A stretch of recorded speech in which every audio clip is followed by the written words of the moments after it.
What up, gents? That's right. Got new theme music coming in here right now. So, that's right.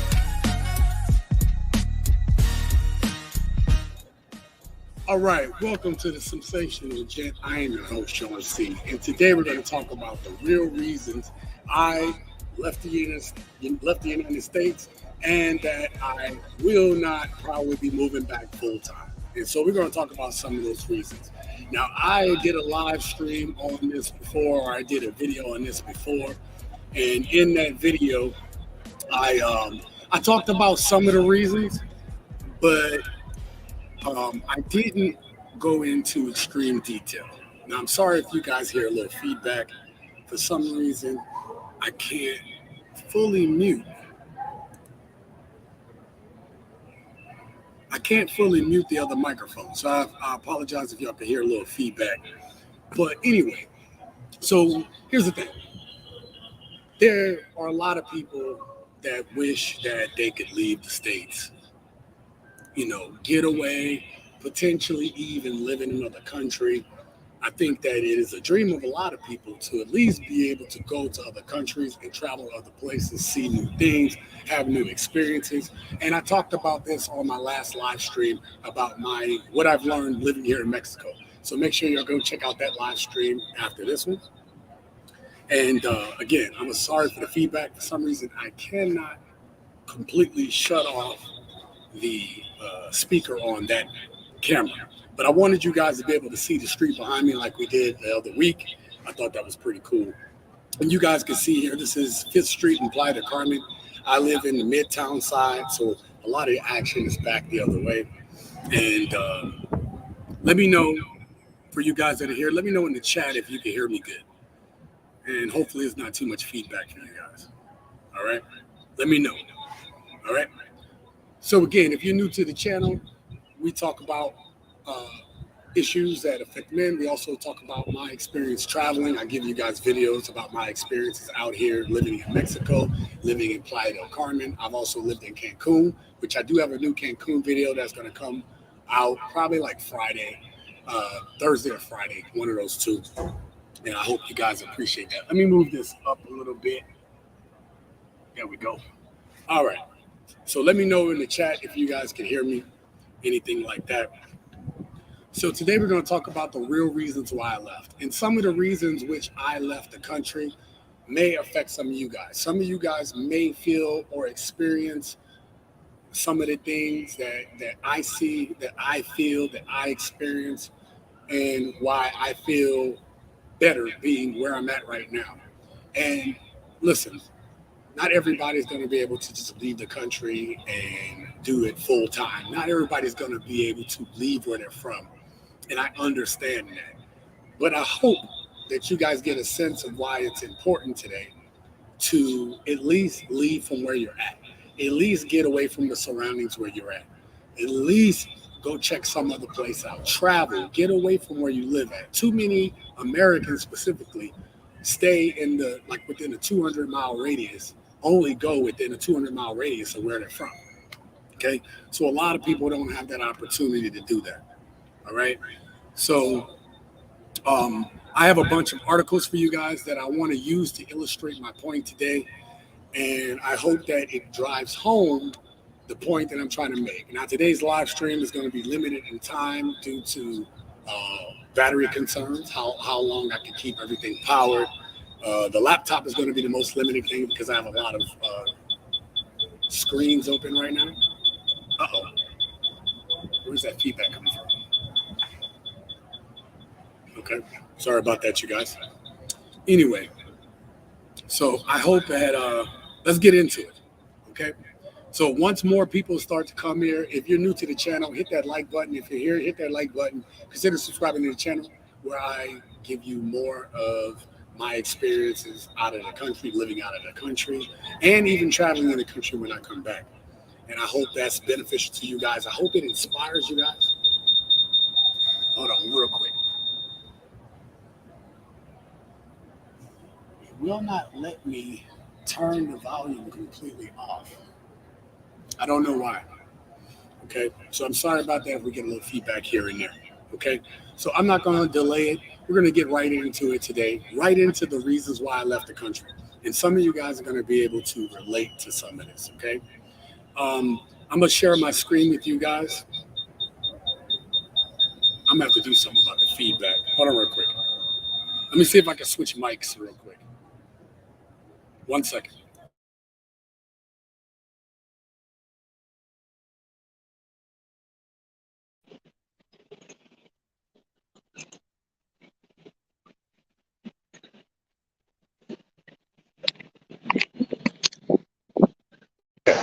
I don't know if you guys can hear me. Let me know down in the chat if you guys can hear me. This is a little uncomfortable because I have to actually sit closer to the. I have to sit closer in order to be able to do this. Now I'm going to share my screen with you guys so that you can see. So let me ask you guys a question, okay? Have you guys noticed, or how are you guys dealing in the States with the inflation right now? Gas is astronomical. I think the highest I saw somewhere in the States was like $7 plus a gallon. How are you guys affected by gas prices? How are you guys affected by the inflation that is going on in the States? Listen, I can't even imagine, $7 a gallon. I can't even imagine $7 a gallon. Okay. So a lot of you guys are feeling the pain of the prices of gas. You guys are feeling the pain of groceries. And, my suggestion is buy in bulk so you guys don't have to worry about, you know, paying all those extra prices. That's the smartest thing to do right now is to buy in bulk. But you guys are getting squeezed in the States, okay? You guys are being squeezed for every dime. It's like the companies are trying to make up for the profit losses that they had during the pandemic. And part of this is because of the pandemic. Part of it is greed. The price of gas doesn't have to be this high, okay? They are inflating the prices of the gas on purpose, right? The price per barrel isn't much higher than the $4 rate, but in some places like California, you're paying $7. Some places you're paying $5, right? So it's affecting everybody there in the States, right? It's affecting people's way of life and being able to take care of their families. You're talking an extra $30, $40 per fill up. You're talking about an extra couple $100 a month. This is squeezing Americans. So one of the reasons, the first reason that I'm going to talk about is the cost to live in the States. Now, can I afford to live in the States? Yes, I can, right? But even for me, right, I don't make a whole lot. I make enough for me, but I have other responsibilities. I have other things to take care of. And so if I had stayed in the States, I would have had to have moved out of my apartment. And what happened to me when I was in Vegas, right before I left, they sent me another lease and they increased the rent like $200-300 more. So I would have had to pay this $300 more, $200-300 more over the course of the last year to stay there another 6 months to a year. Even if I took the year option, it still would have cost me a lot of money. So you guys are starting to feel that pain in the States. All right. And so with that, I'm going to bring up, since we're talking about the cost, I'm going to bring up the first article I have here. Let me know if you guys hear me down in the chat, please. Okay. Uh-oh, what just happened? I do not know what just happened. Oh, there we go. Okay, you guys can see that? So let me know down in the chat. Can y'all hear me? I just want to make sure y'all hear me before I go on. Okay. Oh, wait, you can't hear me. Okay, let me know if you guys can hear me down in the chat. Okay. Let me know. Let me know if you guys can hear me. Let me see if I can. Somebody give me a thumbs up, something, a one in the chat if you guys can hear me. All right. So listen, you guys see this title. With more than half of Americans unhoused, the U.S. is struggling to solve the homeless crisis. Okay. Actually, I didn't want to talk about that. Wrong one. My bad. So rents across America rise above $2,000 a month for the first time ever. Okay. Okay, you guys can hear me. Thank you, Wheeler and Dealer. I appreciate you. QB passport flexing. All right, the sand van. Okay, I appreciate you guys. After I get through this first article, I'll do my shout outs. Okay. I always do shout outs because I appreciate you guys for being here. But rents across the United States rise above $2,000 a month for the first time ever. Now in Vegas, I lived in a condo, 2-bedroom condo. It was about 1,200 square feet. And it cost me, when I first moved in there, it cost me about, let's just call it $1,250 a month. So $1,250 a month for 1,200 square feet. That's a dollar, right about a dollar a square foot. So that, to me, that was pretty good. I can deal with a dollar a square foot. Okay. I've lived in Hawaii where I was paying like $2 and something a square foot. I had an apartment in Hawaii where I was paying $1,500 a month, and I lived in a 600 square foot apartment when I lived in Hawaii. That's a lot, man. That's a lot, but it was the best I could do, believe it or not. Now, the good thing was that old lady that let me rent out the apartment, she also, lights were included in that. So that was a bonus. Okay. So that, with the lights, that brought it technically down to about 1,300, but that's still double the square footage for the price that I was paying, right? Sorry, less than half the square footage for the price I'm paying. So real quick, let's look at this article. I don't want to stay on these articles long because I'm living it on juice. Okay. So, so this woman says, my rent is increasing 22% this year. A lot of you guys are starting to see that, right? Rents are increasing 22, in some cases even higher, right? It says a new report from Redfin shows that nationally listed rents for available apartments rose 15% from a year ago. And the median listed rent for an available apartment rose above $2,000 for the first time. Rents are up more than 30% in Austin, Seattle, and Cincinnati. In Los Angeles, the median asking rent is $3,400. $3,400. And here's the thing. You're going to be living in pretty much a room, and you might even have to, in some parts of California, you have to share that room with other people, right? Even in formerly affordable cities, such as Nashville, it's now $2,140, up from 32% from last year. So housing is getting less affordable for everyone. Everyone is being affected by this housing crisis. So one of the reasons why I left the United States is it just wasn't tenable to continue to pay what I was paying. And the other thing is a result of the pandemic. Let me get out of this and go back to my screen. Also, a result of the pandemic, another thing that happened was that you had, hold on real quick, let me mute that. Another byproduct of the pandemic was the fact that a lot of places had people that couldn't pay their rents. They reneged on their rents, or they got money and never really paid back their back rents. So that also affected housing prices. What that did was that made, or housing. And what that did was that made the renters up the price to make up for it, for what they lost. Also, even with somebody with me with over 800 credit, they were like, we have no apartments available, even though they did have apartments available. Some places did not want new tenants because they did not want to have to go through the legal process again, like they did with a lot of the tenants. All right. So let me know down in the chat how you guys have been affected by it. Let me get to the chat real quick.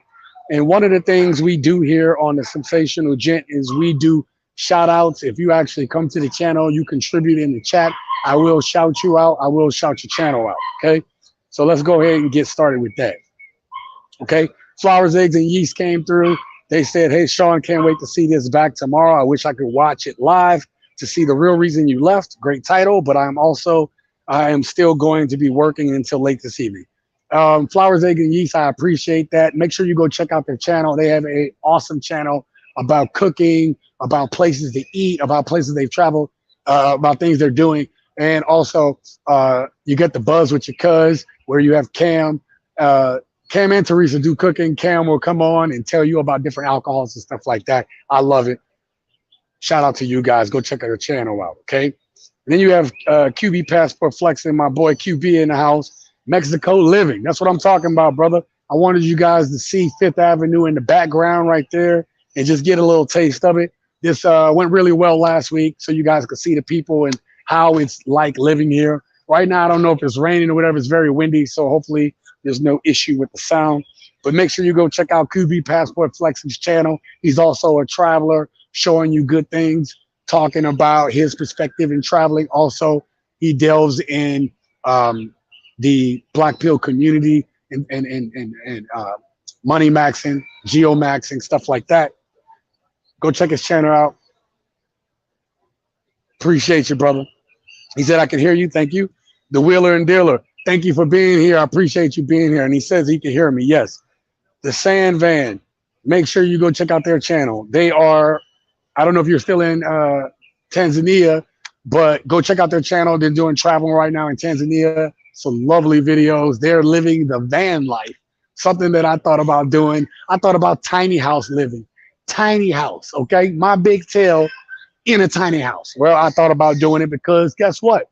You don't need as much room. It's a little bit more affordable to buy those houses. And it's about living a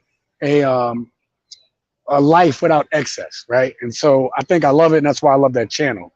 I don't know if I can do van life anymore, but it was a great idea. So that's the people there. If you come in the chat later, make sure you guys are here. Hit that like button so other people can see this, stuff like that. So Tasmania. What did I say? Tanzania? I said Tanzania. I'm so sorry. Tasmania. Jesus. I am so sorry, you guys. Hey, speaking of that, since you guys brought that up. Yeah, I know. I got you. Tonight's beverage of the night, it's in a regular bottle, but this is vodka, grape cranberry, and guava juice. Okay, so that's the beverage of the night. Let me know down in the chat what you guys are sipping on tonight. I put like 3 ounces of alcohol in it. It tastes like nothing. Or maybe I just made it that smooth. I don't know. Okay. So one of the reasons why I left is because of the housing crisis. I left because rent was getting crazy. Trying to find a new place is tough. I had a friend of mine hit me up, and people are struggling. Okay. And I'm going to get more into the people struggling in the latter part of this video. Like I said, I'm not going to keep you guys too long tonight. I'm going to try not to. I always say that. But I really am limited on power. So I'm going to let y'all know. Right now, my phone is doing well on power. The laptop is still doing okay. But when that power gets low, this live stream is in it. Okay? Tasmania. Go check that channel out. You're going to love it. All right? Let me know what y'all drinking on in the chat. Hit that like button. And if you're new to the channel, consider subscribing. It is 10 a.m. here. Oh, wow. It's morning time. Okay, well, you know what? Here's the thing. Y'all know the phrase. It's 5 o'clock somewhere. So where's your cerveza? ¿Dónde está tu cerveza? Okay? Where is your beer? All right? Or tu cerveza, since it's both of you guys. Okay? Anyway, let me get to this next article. Okay? So along with that, I believe, okay, there is another thing that is happening that you guys may not know that's happening in the news, right? There's, you guys may have heard that people are saying that there's not enough housing available, all right? And you're like, well, why? They talk about some of the news will tell you that they're just not building enough houses. And there's plenty of houses out there. I'm going to show you my next article, and I'm going to show you something that is happening. If you didn't know this is happening, this should start scaring you guys. You know, at first I thought maybe this housing bubble where the prices are rising was going to pop and collapse. But because of what's happening in this next article, I believe that the housing bubble won't collapse.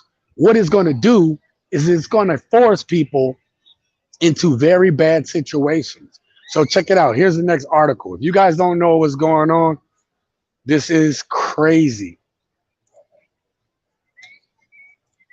Oh, let me share my my audio. Okay. So hold on real quick. So how corporations are buying up houses, robbing families of the American dream. Yes, the Wheeler and Dealer said it. Let me put that up on the screen real quick. Big corps are buying single family homes. Yes, they are. Thank you. See, somebody is aware of what is going on. And this is affecting housing prices. Now, I'm going to read this article and then I'm going to tell you some of the things I've heard. Okay, I'm only going to read a little bit of this article. Okay, so you had this guy here. One of this guys' name is Jeff Jacobs. Jeff Jacobs was an employee trying to bid on a house that he wanted at auction. He had reached agreed upon $85,000 ceiling, which is a rare occurrence, it says, since they usually snag the homes they wanted without competition. Jacobs told his employee to go up to $87,000, but the price kept rising. The price jumped to $90,000, then $95,000, then wound up selling for about $100,000. Okay, Jacobs was bewildered.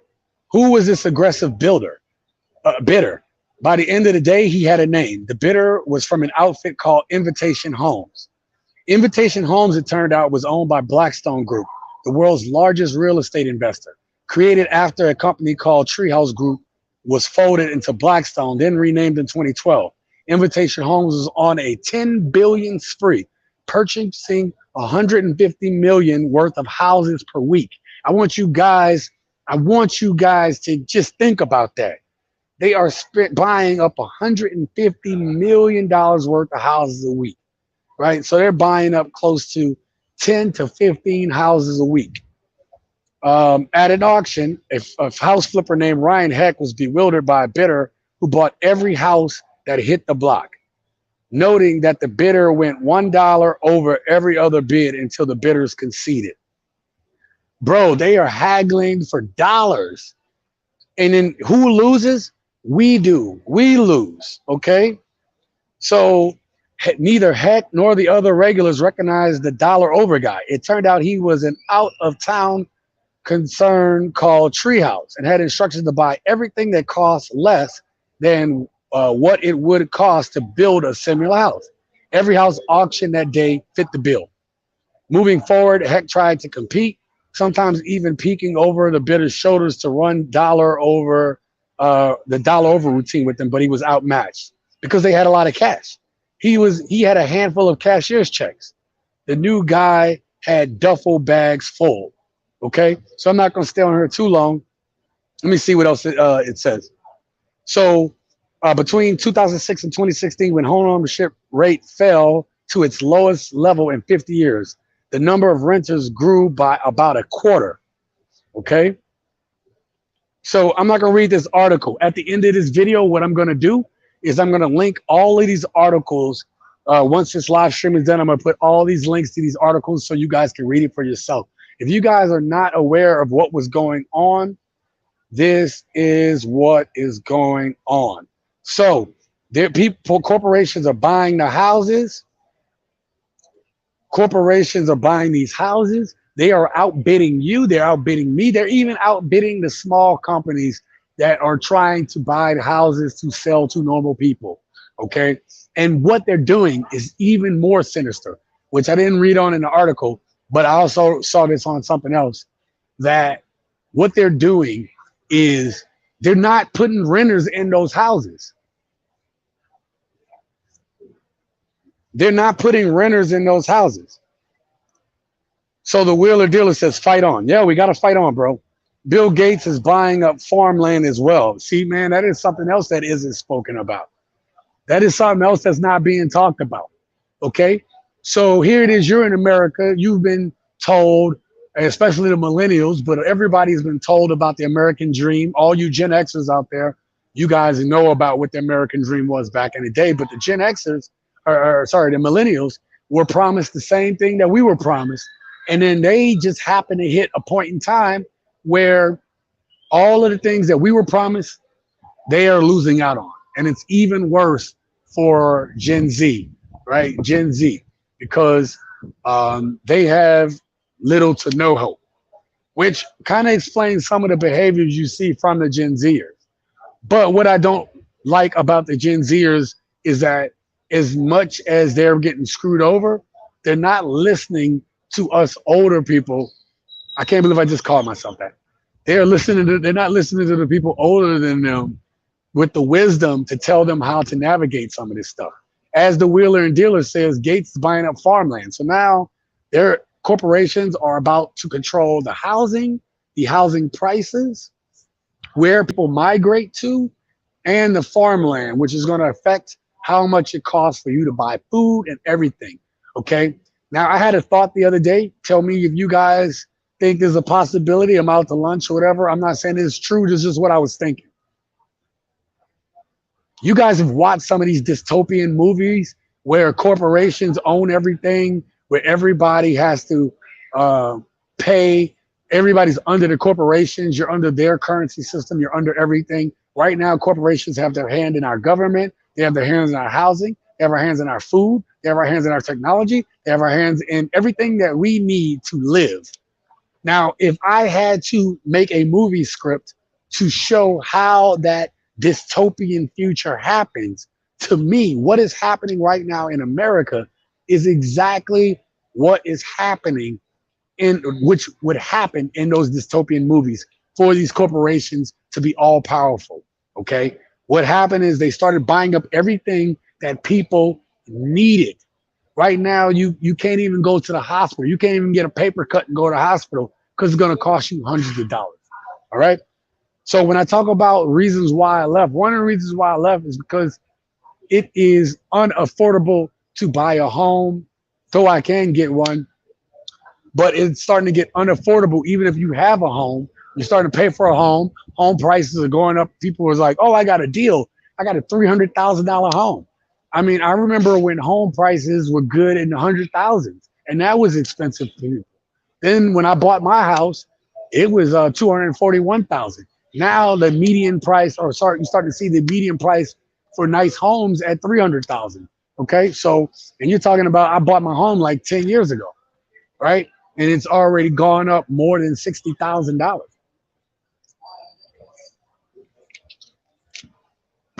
All right, so these are problems that I foresaw. And listen, it is cheaper for me to live here. It is cheaper for me to live here. This place is half of what I paid for my condo in rent. Okay. And then if the lights are included, there's a little savings there. But you can see that I came here because it's cheaper. Now, what's sad is because I live here amongst these people who are working really hard. I'm talking about like these are some of the hardest working people I was about to curse. Some of the hardest working people I've ever been around. Okay. Right. Um, and I'm telling you right now, like these people are working very hard to just get $150 a month, if that, maybe a couple $100 a month, right? And so here it is, we complain about what we don't have. We complain that the cost of our latte went up, right? How selfish of us. How selfish of us. So I'm not one of those people that move to another country and I'm trying to ball out. Where I'm trying to like a lot of expats come here and they will artificially inflate the prices here because they're willing to pay anything for some of the stuff that's here. So this is one of the reasons why I left, just because I was going to go van life. Oops, sorry about that. I was going to go van life. I was going to go tiny house just to save some money, just to be able to own something. All right. And so let me know down in the chat, is the housing prices affecting you guys right now? Have you guys noticed these rent increases that are taking place in the United States? Do you know somebody that's affected by it? Let me know down in the chat. I want to get that conversation started. Okay. Let's see where we're at on power. Okay. Got a little bit more time left. All right. So here's the thing. If we don't solve the problem with the housing, if there isn't some increase in pay or some reduction in the cost of housing, you're going to see people having to move in with each other. You're going to see people having to like basically living in poverty where they basically have a family and they have to live in a smaller house. You might have a family of 4 living in a 2-bedroom house. Okay. You might have a family of 3 living in a 1-bedroom house. right? Just because it's not affordable. There is no place in this country. I say in this country, Jesus. There's no place in America. I'm in Mexico, but there is no place in the United States that you can live and get a two-bedroom apartment for minimum wage.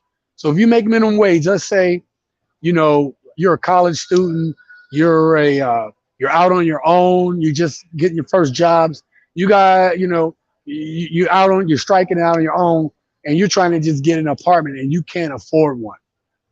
You can't afford one for you and your family. And that's sad. So what I believe was going to happen next is what's happening, what I'm going to read to you guys in this next article, real briefly. This is what I believe that we're going to start seeing more of in America as inflation goes up, as these prices go up, okay?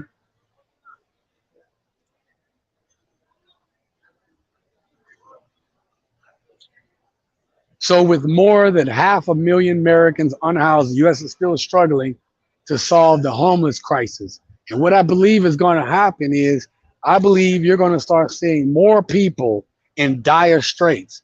First, people will try to live in something smaller.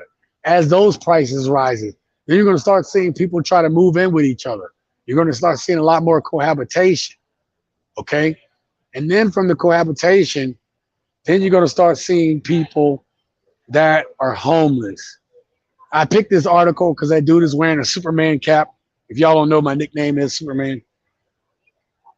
And so let me tell you about the key points here at the top, right? Over 500,000 Americans were unhoused in 2020, despite the rising budget. And I'm not going to tell you like 30-something% of those are veterans.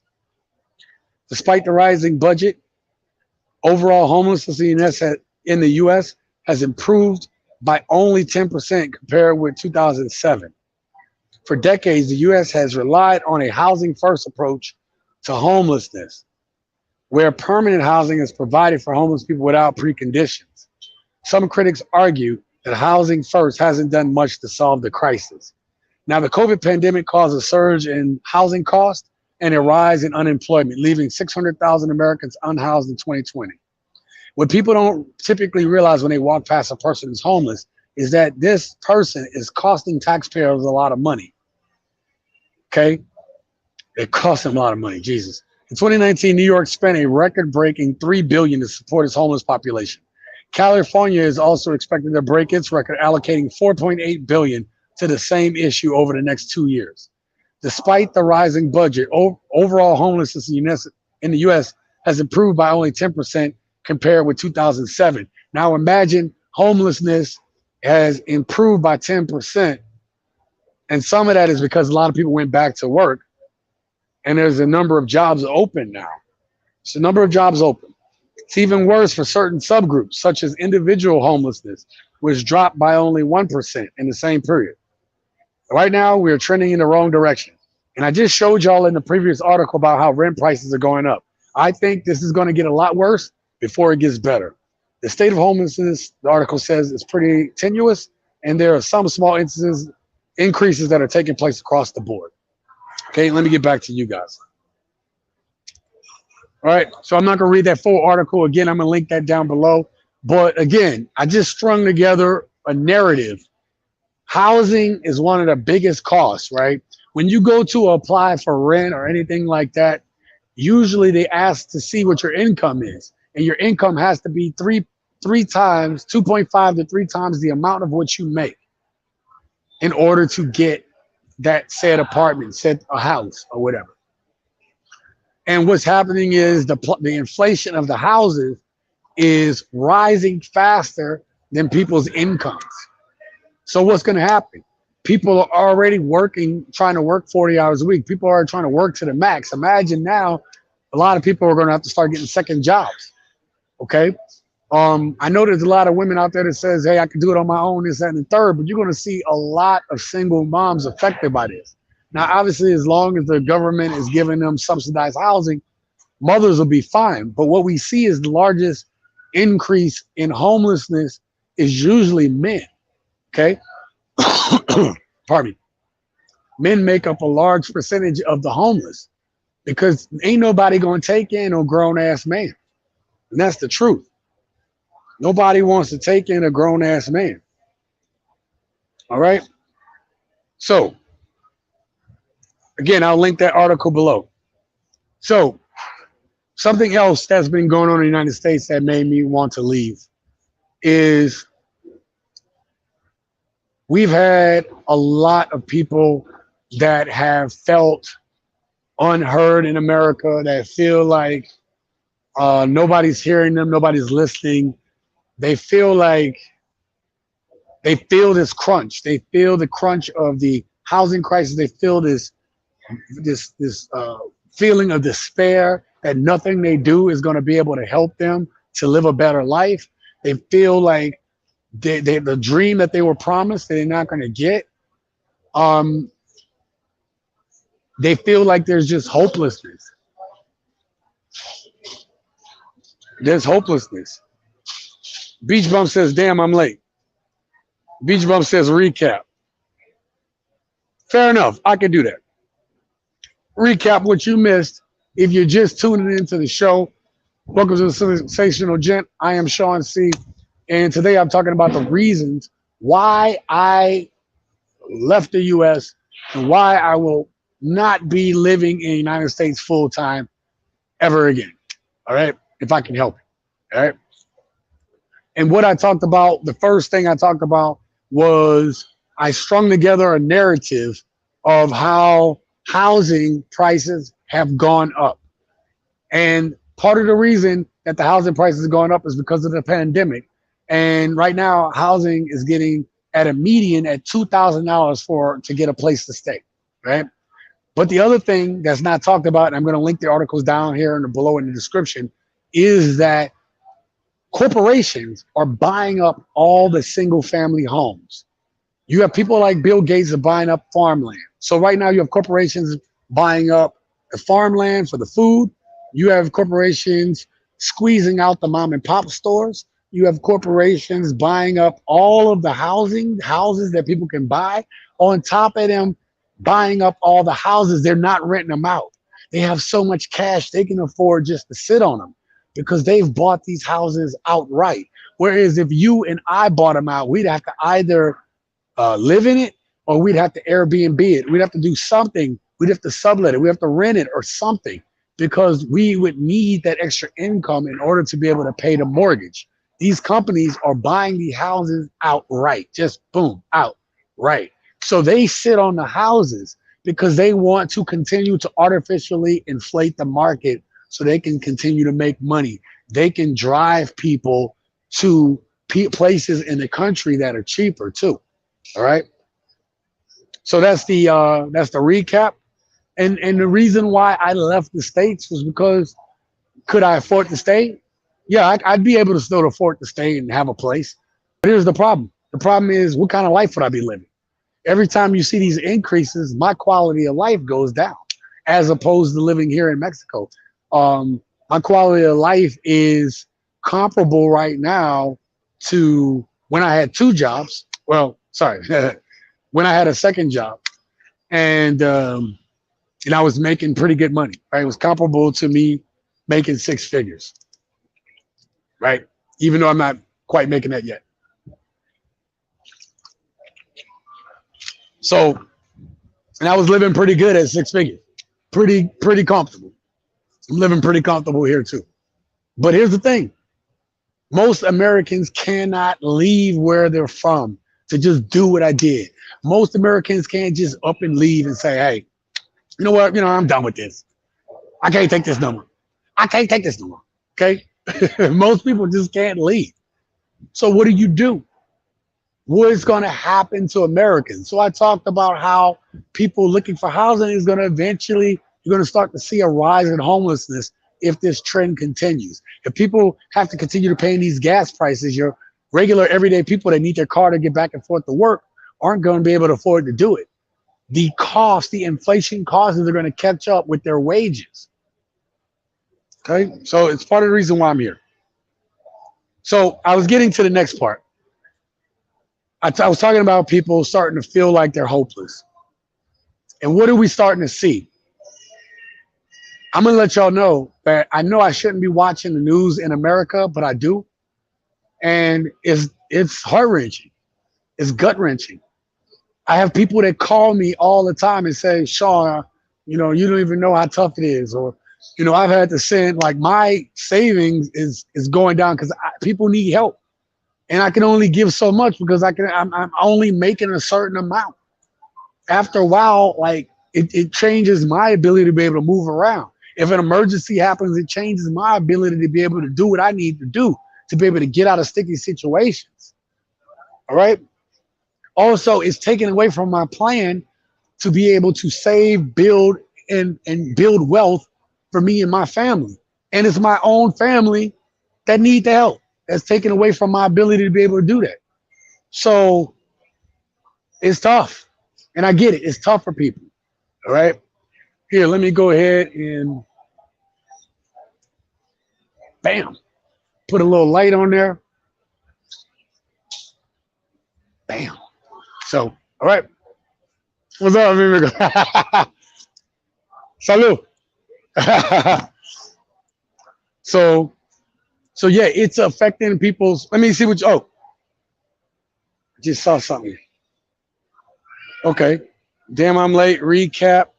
The wheel and dealer. I'm moving to Bali, Indonesia in August. Bro, I don't blame you. Because at least in Bali, I mean, you got to be ready for that lifestyle. Okay. I seen a video and it's beautiful. It's gorgeous. But you are a little isolated there. And you have to be in the mindset to be okay with it. Here's the thing. Men are okay with isolation to some extent. Because a man will go ahead and buy a log cabin house and just live in the woods by himself. I think said that earlier. I had a buddy, well, I knew somebody in the military who he didn't spend any of his money. He would just play his guitar every night, right? When I was living with them, when I was homeless, sleeping on couches. And what he did was he just put all his Navy money to the side. And when he got out of the Navy, I don't know if he retired or not, but he wasn't really much of a people person.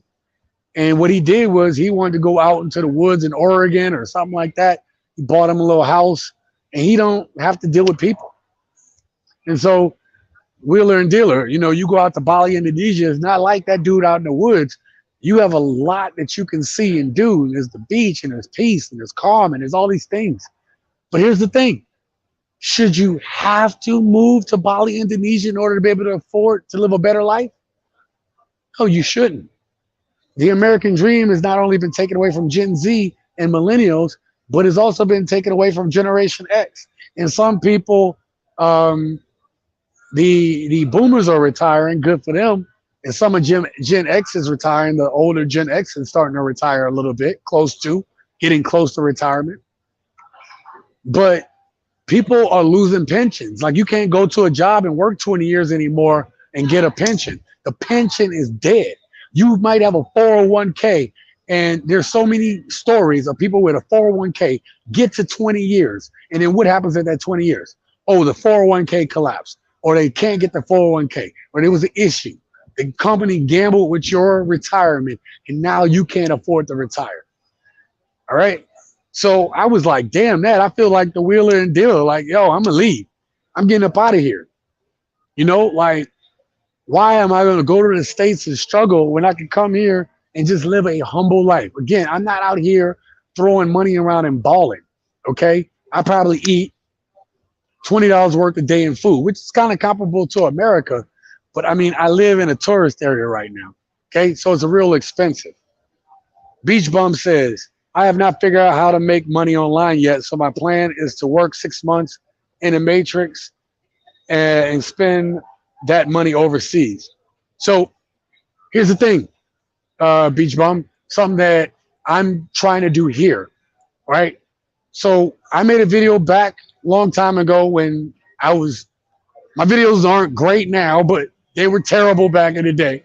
But I made a video and I talked about how I got my credit together. I repaired my credit when I first moved to Vegas. So 4.5 years ago, when I moved to Vegas, I had 574 credit. This day I have 809 credit. So I took the time, I worked on my credit, made sure I wasn't late. On my phone right now, there used to be like, my phone would tell me when to pay each bill. It would say, pay this bill today. And I don't pass it. As soon as it say pay it, I pay my bills. So they got my credit up. The other thing people are going to have to start doing is you're going to have to start investing. You're going to start investing in things that something that's safe, and you're also going to invest in things that do well during a recession. Now, people don't believe there's going to be a recession that happens, and the reason why they don't believe a recession is going to happen is uh, because of the way that the prices are going to be fixed. Okay, because they're trying to hold off on that recession. I think it's inevitable as those prices rise up, gas prices, everything starts hitting people. People aren't going to be able to afford to go out and do certain things anymore. But the other thing we have to start doing is people have to start investing. You have to start investing. You have to start putting your money into a vehicle that is going to make it grow exponentially. Okay, if you don't grow your money exponentially, you're never going to see wealth. You're never going to see the ability to be able to do some of these things. Saving money isn't enough, because if you're saving money and inflation is outpacing your money that you're putting in the savings account, then you're losing money. And I know, because I have my money in a savings account too. Okay. I've been trying to get to the point where I'm saving money so I can have a lump sum to invest and still live comfortably. But what's happening is my family and friends are coming to me because they are hurting. And I like I had to help my family out, and it's hurting me because I can't do the plan that I set into motion almost 8 years ago. All right. So part of the reason I left was because of the finances, because of the inflation, because it's too expensive, because my quality of life was decreasing. The other thing is, the reason why I'm going to share my screen with you guys. There have been over 300 mass shootings so far in 2022. Now, I believe what's considered a mass shooting is anything where it's 3 or more people that died. That's a mass shooting. I'm going to read this real quick. There have already been more than 300 mass shootings this year in the United States.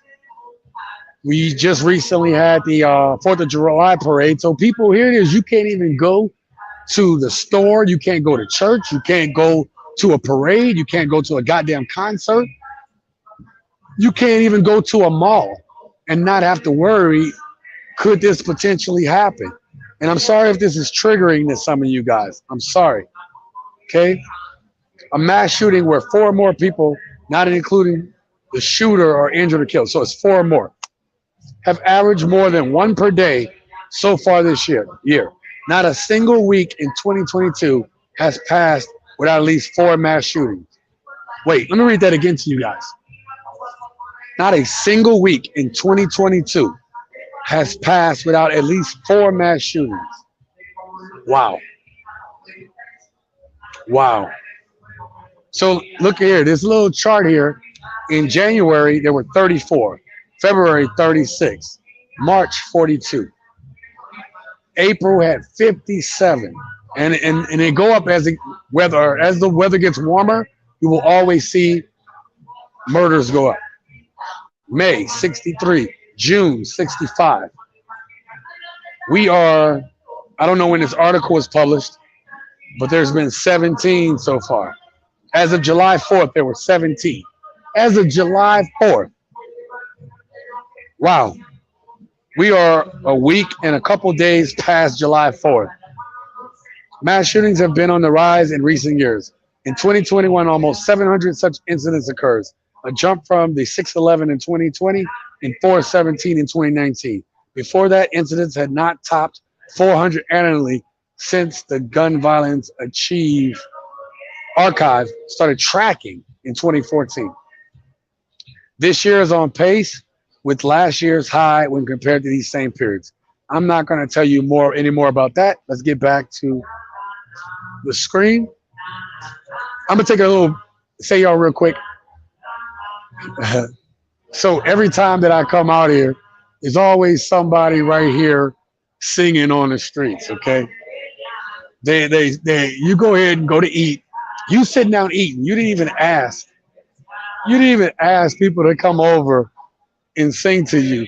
And so they will come while you're eating and sing, and then you got to give them money. It's funny. All right. I'm about to check something real quick, you guys. Let's see if this other camera will work. Oh, this is crazy. See, this wire is in my face.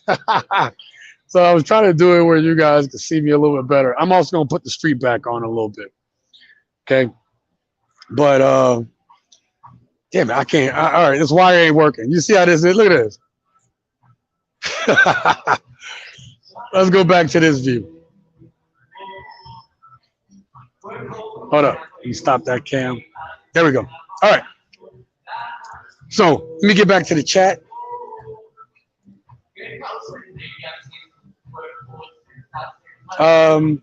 Beach Bum says, but they keep saying we want to leave for women. Say that loud for the cheap seats. Say that for the cheap seats. Why? There we go. So listen, a lot of people want to leave because it's just not tenable to stay in the States anymore.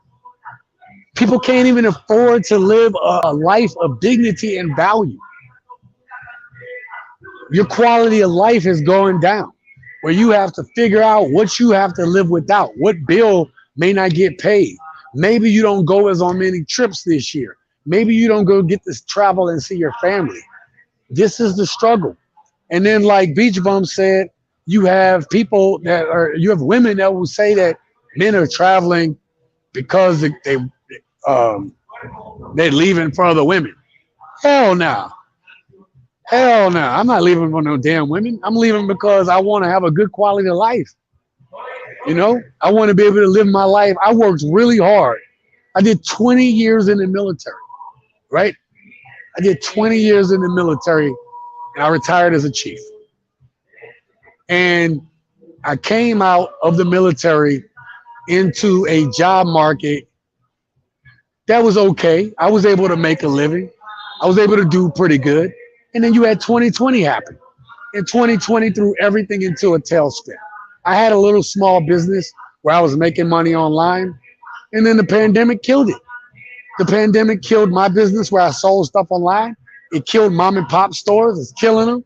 Like if you're a man and you go into a clothing store nowadays, good luck on finding clothes, especially if you know, a bigger guy like myself, where I've lost almost probably about 14 pounds now, 14, 15 pounds since I've been living here. So I'm probably about 225, 220, somewhere between 225, 228. And I was 240 when I got here. I couldn't find no clothes before I left to come out here. It was tough. All right. The Wheeler Girl says, I'm taking my girl with me. She's from Indonesia. Oh, man, congratulations, bro. Yeah, man. You know what? Let me tell you something, man. I'm happy for you. Listen, let me tell you something. When I talk about the reasons why I left, I built this plan a long time ago, and I'm going to tell you guys that more toward, you see where my energy is at. Okay. So I built this plan out almost 8 years ago, coming up on 8 years ago. And I had said I wanted to travel the world. Look at my senior book. My senior book, I said when I was 17 years old that I was going to retire young and I was going to travel the world. I said that at 17. So we're going to talk more about the plan going forward, how you should think more like the wheeler and dealer if you can. And if you can't, the plans that we should have as Americans so that we can live a better life of dignity. And that might require some sacrifice. But we'll talk about that here on the backside when I finish up this. Let me get back to the chat. Ted Higgins, hello from the Irishman in Karat. Thank you very much. Hold on. Ted, thank you very much for being here on the Sensational Gent. I appreciate you so much for coming into the chat. We're talking about why people decide to live abroad now. The reasons why I have chosen to leave the United States and why I will not be living there full time ever again. Okay. Hope that music isn't too loud, you guys. um, thank you for being here. I appreciate it. Thank you for everybody for being here in the chat, man. I appreciate you guys. Real quick, I just want to put in a very quick plug, okay? Please bear with me on this. Um, I don't know if you guys know, but I here at the Sensational Gent, we are affiliate of Surfshark, and Surfshark, like I'm gonna tell you right now, there are a lot of cyber crimes going on. You want to make sure your computer is protected. If you're going to be traveling, you need a VPN. A VPN, I'm going to tell you what a VPN has done for me since traveling.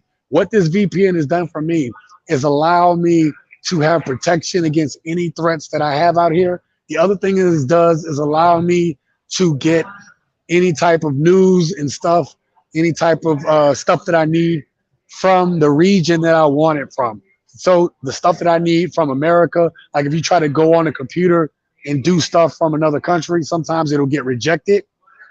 And I'm gonna have to put that up on the screen, Wheeler, the Wheeler dealer.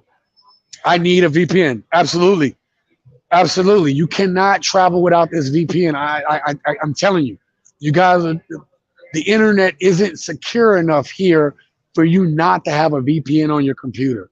And you want to protect your assets. So I am affiliate of Surfshark. Not only am I affiliate, but I've been using Surfshark since I've been traveling now for the last 3 months, living in Mexico for the last 3 months, and I have nothing but good things to say. So if you look down below, there's a link that is in the description of this video. There is also the link where if you go to Surfshark and you use the code GENT, G-E-N-T, you're going to get 83% off your subscription, and you'll get 3 months for free if you use my code GENT, G-E-N-T. That's for you guys, okay? So it is a must. All right, that's the end of my plug. You can read the rest down there, and the link will be down in the description below. Make sure you guys hit that like button. Hit that like button so other people can hear this stuff, man. Last week, I told you guys about things that I learned, and I'm going to talk about a few more things that I've learned since I've been living here in Mexico. I'm going to talk more about that too, some things that I've noticed that I didn't get to talk about before, and I will answer any questions you guys may have for me about living here, okay? We're going to get to that. I'm almost at the end of this portion, talking about why I left. Let me cut this light off because it's annoying as hell, okay? So I will talk about that if you guys are interested in that, okay? So the last thing is I just talked about the mass shootings. There's been at least one mass shooting every week. Oh, I see my friend Wanda. Hey, Sean and Chad. Wanda, thank you for being here. Make sure you go check out Mr. Michi's channel. Wanda, you changed the name of your channel, correct? Let me know. Put it down in the chat what the name of your channel is so people can find you. Wanda has a wonderful family channel. The good thing about her channel is if you're looking at how you can budget and buy food for your family at a budget and learn to shop better, learn to organize better. Also, she has her grandsons that she takes care of. So this is an excellent family channel for you guys that need to see this, or that you know somebody needs to see this. Check out Wanda's channel. Also, gotta love her live streams. I'm sorry I didn't make that last one, but she had a live streams where she'll do music and you have to guess what the song is. She'll play a little bit of it. You guess the song. She also talks about some of the topics that we talk about here. Wanda says, I got 2 channels. Okay, excuse you. I can't do it. I tried doing 2 channels. I tried doing a fitness channel. It's too much. It is too much. Okay. I want to do a shorts channel. Too much. I'm too lazy. Okay. Actually, it's really easy here. Ted says, moved to Thailand 5 years ago. Small pension, no big money. 67 years old, have a beautiful partner who is 10 years younger than me and thinks the sun shines out of my oh, hold up. See, Ted gonna make me break out this.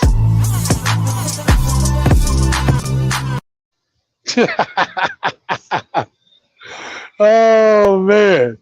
Hey, Ted gonna make me break out the little small clips.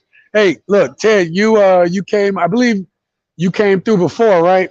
And I think didn't you drop something? You dropped something in one of the comments before about that. And I want you guys to look at Ted's story. Okay.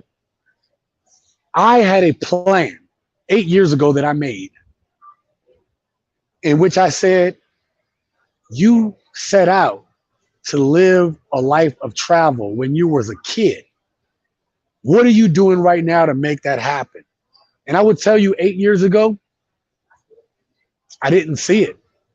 I'm gonna tell you what happened 8 years ago. I was depressed 8 years ago, and through I've suffered a lot of bouts in and out of depression, dealing with certain things over the 8 years ago and within the past 4 years. Okay, so I had to come up with my plan to say, how do I get up out of here?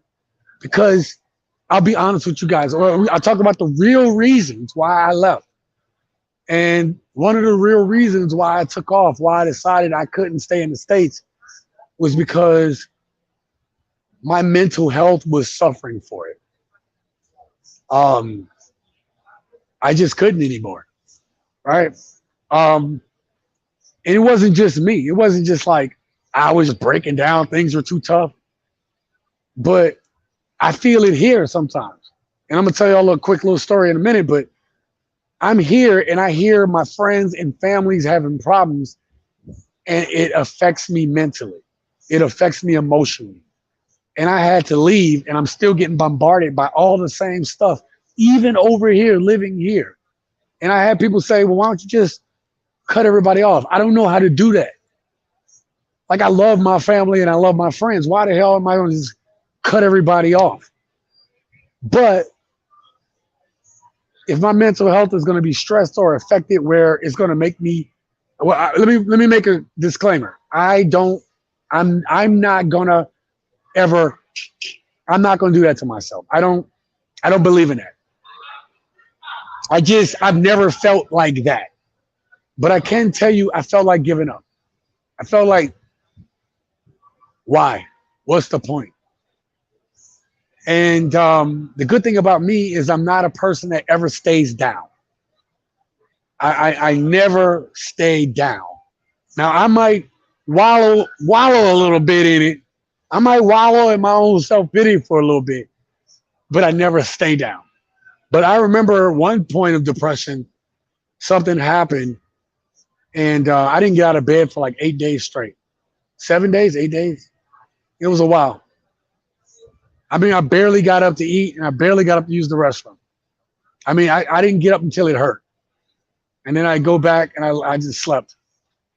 My daughter who lived with me, oh, no, I'm good, brother. I'm good. I mean, I just remember that. And that's the other part. I'm going to talk about what I did. Like, I still feel that pressure. So I am correct about that. I still feel that pressure. I still feel that stress from what's going on with you guys. You know, when my friends and my family hit me up and they going through it, I feel it. And y'all don't understand. You might be one person. One person might say, Sean, you know, you don't even know I'm going through this, that, going through all this stuff. And you might be the fifth person of the day that tells me something that's like, that's just hard to deal with. And so I know that I've always been one of those people where people put their burdens on my shoulders because it's like, well, you all right. You're always all right. And sometimes I'm not. And I can admit that. Let me get to the chat. Wanda says, wow. The Wheeler Dealer says, keep your head to the sky, my brother. Yeah, man. You know, honestly, living here is keeping everything at bay. Even the stuff that I'm hearing, it does affect me a little bit, but it's keeping everything at bay. Because I'll take a walk. I'm going to talk about all that stuff on the other side. But I am keeping my head up, okay? I'm getting close to telling y'all about it, telling y'all more about that. Wanda says, I know it's easier said than done. Please don't stress over things beyond your control. Wanda, you're absolutely correct. One of the things that I got out of, that I learned, I had to learn. And one of the things I got from therapy was exactly that point, which is why I haven't had an anxiety attack or a panic attack since changing my mindset to exactly what you said. Sometimes I feel me thinking that way or feeling that way, but I've been doing this now for a number of years where I'm able to step back from that stress and say, is there something I can do about it? Yes or no? If the answer is yes, then I say, what is it? What else can be done? And I keep answering the yes until it becomes a no. And then if it's a no, then I push it off to the side. And that's the reason how I've kept my panic attacks at bay, my anxiety attacks at bay. Okay. So you're absolutely correct. You don't stress over things you can't control because it's going to just mow in your head and you're going to give yourself a heightened state where you're going to have an anxiety attack. It's going to happen. Okay. And if you haven't had one and you keep pushing yourself to that limit, a lot of people are having it, which is why I want to show you guys this next thing. Here's my last article I'm going to show you guys tonight.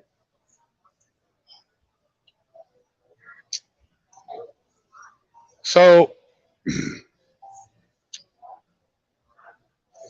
major depression is one of the most common mental disorders in the United States. For some individuals, major depression can result in severe impediments that interfere with or limit one's ability to carry out major life activities. And I just talked about that, right? I just talked about how it was affecting me mentally. All right. So in the past year, prevalence data presented here for major depressive episodes are from the National Survey on Drug Use and Health. And the definition of a major depressive episode is based on the 5th edition of Diagnostic and Statistical Manual of Mental Disorders. So check this out. You guys may experience some of this. A period of at least 2 weeks when a person experienced a depressed mood or loss of interest or pleasure in daily activities and had a majority of specified symptoms, such as a problem with sleep, which I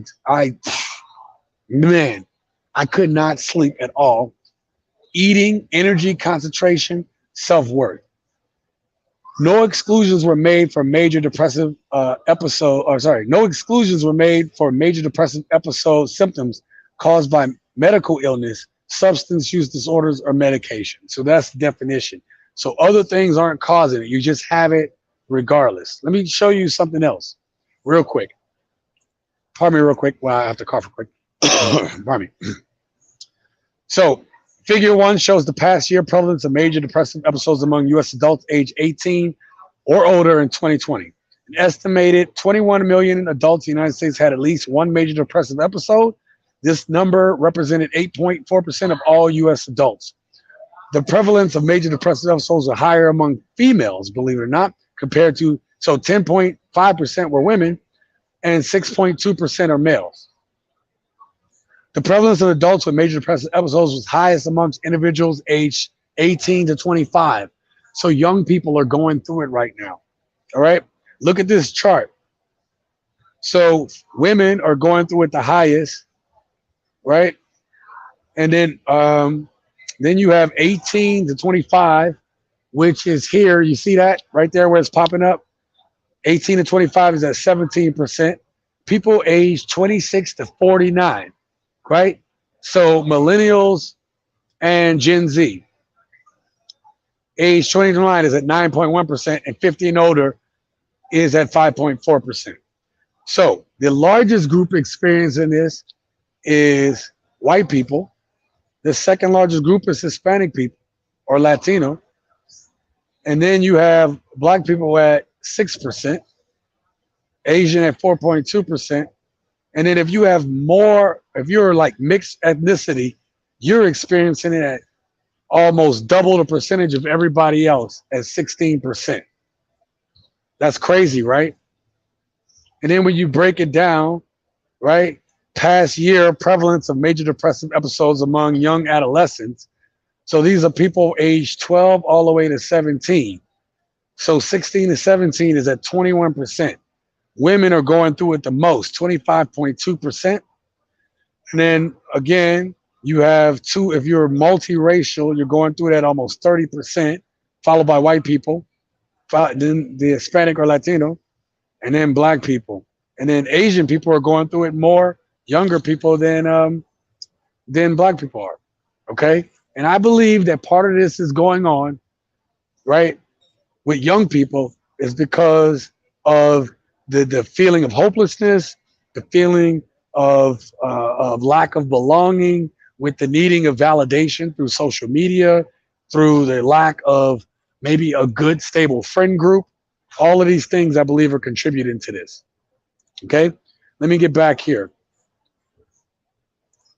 So didn't mean to go so deep down that rabbit hole, but I wanted you guys to understand that part of the reason why I think that you are having a lot of Americans that are feeling the stress, that are going through things, that are doing some of the mass crimes, is because you have a lot of depression and anxiety.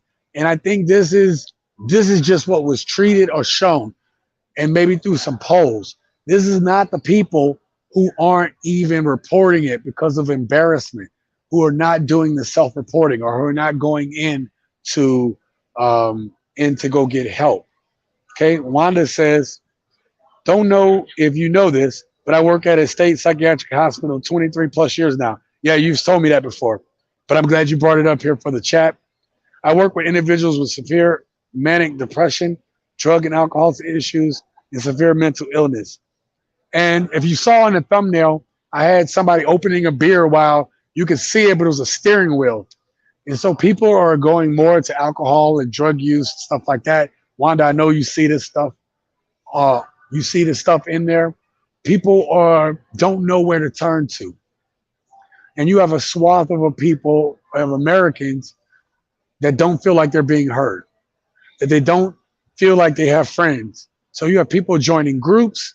You have people, hooking up with people that don't mean them well. You have people that are turning to people that are angry. So you don't have a sense of belonging. You turn to somebody who's angry about what's going on. Here's the thing. I do talk about men's issues here on the channel, but I want to be clear about something. If you don't understand this about the sensational gent, I'm not angry at women. I am not angry at women. I am not bitter towards women.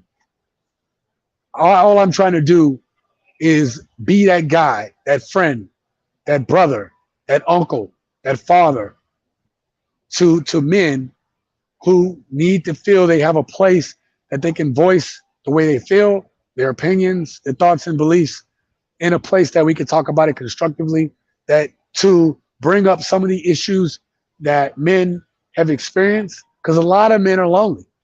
A lot of men are depressed. A lot of men are feeling like nobody wants them. And a lot of men are feeling like, or getting rejected by a lot of modern women. And gents, that's why we talk about here on this channel about working on yourself, working on your purpose, work on yourself mentally, work on yourself physically. Now, I talk about that stuff on the channel for this reason, because I've gone through it. Talk about this on the channel because I went to therapy to help me with my sleeping disorders, to help me with the few, episodes I've had. That's why I talk about this stuff. I also did the work on myself, along with going to therapy, working on myself. Who do I want to be? I also worked on my purpose. I'm here right now because I had a goal, a plan, a dream, and I've worked on that purpose tirelessly for 7 years. Okay, I worked on that tirelessly to get to where I'm doing what I'm doing right now. And I would tell you, when I was losing my way, the purpose would keep me on track. So for some of you men out there that feel it's hopeless, maybe women don't want to talk to you, maybe you don't have any friends, maybe nobody wants to hear you, and this is men or women, you feel like people don't hear you, it is better for you to do that self-work alone. Go to the gym, join groups, join fitness groups, join groups that have like hobbies as yourself. There's plenty of those people in Facebook. Instead of joining people that are about hate, that are about negativity, if you have a hobby, comic books, you like to go to movies, you like to run, you like to cycle, you like to watch certain shows, there are groups out there of people that are like-minded that want to talk about those things and discuss those things, meet up just like you do. There's even expat groups here in Mexico that you can meet up, so you don't have to feel alone when you come out here. You just have to look for them. And you have to be willing to open yourself up. All right. And it's all here. All here. It's here and it's there. Sometimes the best therapy for somebody that is going through it is if there's a lack of people that hear you, you start the group. And you might only have one person. It's like having one subscriber on your YouTube channel. I remember I used to do these live streams and only one person would watch, maybe two. And guess what? I still would go through with the show just like I'm talking to you guys now. I still talk on this show the exact same way I did when I only had two people watching. And the reason why I do that is because if two people are listening, at least I know that that message is getting out to somebody. Somebody maybe needed to hear that. So again, this, you may not have came here tonight to hear all this, but this is serious. People want to escape their reality. Now, the last thing I want to bring up on this topic before I ask you guys what questions you have for me to close this out is you got to do what I did. My life was in shambles 7 years ago, almost 8 years ago. And I had to ask myself a pivotal question. No, my uncle asked me a pivotal question. What's your plan?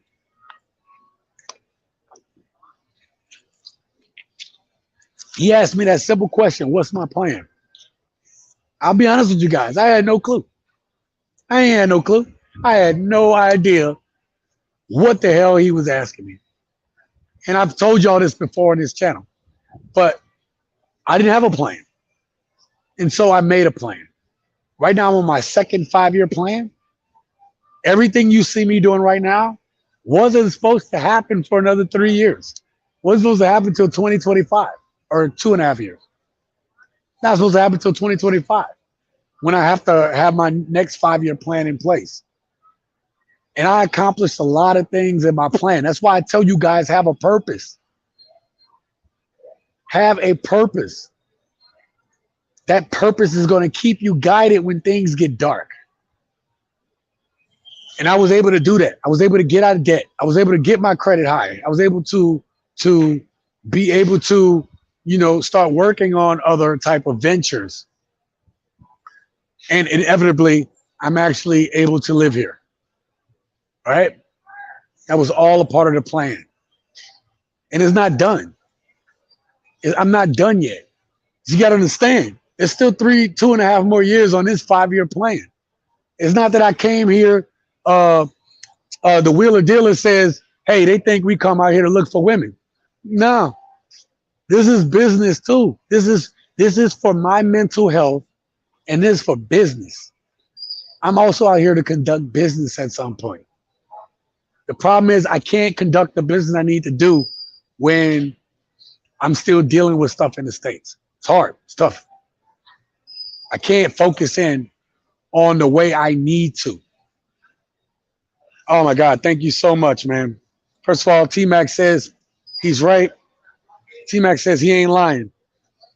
T-Mac with the $4.99 super chat. Thank you so much, brother, for supporting the channel, bro. You always kick out a little money over here. Here at the Sensational Gent, any money that you guys have sent me, it goes right back into the channel, right? I upgraded my subscription here at StreamYard so that it comes out a little bit clearer than it used to. They say it's the same graphics, but it's better. It's a little bit better when you put in the money. You don't have to see that little duck in the corner over there. Okay. I'm able to have banners. I'm able to have the background music be better. And eventually when the channel does better, I'm going to go into 1080p so that it comes out even better. Okay. So I'm always going to try to improve this channel and make it a place that you guys can talk about your issues, that you guys can hear my experiences. Something else, let me know in the chat. Again, thank you again for the $4.99 super chat, bro. I appreciate you, man. For the $5 super chat, I appreciate you, brother. Thank you very much. I have a video coming out tomorrow. I'm gonna change up the format a little bit of a couple of things I do. Not necessarily the videos where I go out. I think I like the way that editing is going. I feel comfortable where the editing is for that. When I start talking about issues, I'm gonna actually just start taking walks, man. I'm also going to do something else. I'm actually going to start like just taking walks, telling you about how my life is going. Like that Friday live stream, I'm so sorry it didn't come out the way I wanted it to. I'm going to let y'all know now. I'm thinking about doing another walk because I'm only here for another week. I'm going to take a walk. Uh, I'm going to film it, but I'm also going to do what I did that night. That night, I wish it came out better. My reception was terrible on last week's live stream on Friday. But I walked around, I was talking to people, I was interacting with people, you know, I was just showing you how bad my Spanish was, whatever. So I'm gonna do a pre-recorded live stream where I recorded ahead of time. I'm gonna load it into here. I might do it live. I might have it as a live stream where you guys interact with me in the chat full time while the video is pre-recorded. I might just do that as a video. But what I'm gonna start doing, man, is like some of the other bigger YouTubers do, whereas I walk around and I'm just gonna daily life, right? Just to show y'all what just no topics, not talking about any of that stuff. I'm just gonna do daily life vlogs where you guys see what I see on a daily basis. If you guys are interested in that, they won't be long videos, but you guys will see. I'll have the camera up so you guys can see like kind of how y'all see in the background, so y'all can see what I see in real time. Also, any interactions I have. If you guys are interested in that, let me know down in the chat. Put a one, say what's up. Yeah, we're down for that. Whatever. Again, they won't be long videos to keep you guys too long. But I want you guys to see more of the daily life. I think that's gonna help some people because I want you guys not to be scared to travel. I'm not saying you got to live here like I do, but I want you guys not to be afraid to get out of your comfort zone. I do agree that you guys need to learn the basic words, basic language when you go to a place, but you could come here and you'd be okay. And I'm gonna show you all of that. Okay. So if you guys are interested in it, let me know. Hit that like button if y'all haven't done it yet, please. Let's the algorithm know y'all like it, and we can have more topics like this. That title though, bro, you for real? Yeah, no. Oh, yeah, the title. Yeah, so the title of tonight's live stream. Thank you, Wanda. I appreciate that. And Wanda, it'll be just short videos of just like if I'm going to find a place to eat, just show you what I see as I'm walking, and just thoughts that I'm having about the place, how I'm feeling, the weather, just things. So you guys are immersed in it like I am, and so you guys aren't scared. So like when you come to a place like this, you know how to move. You know what I mean? That's the other thing too. Like people are apprehensive to do stuff like this, and I want you guys to be able to move with confidence, and I want to show you guys how to do it. Okay.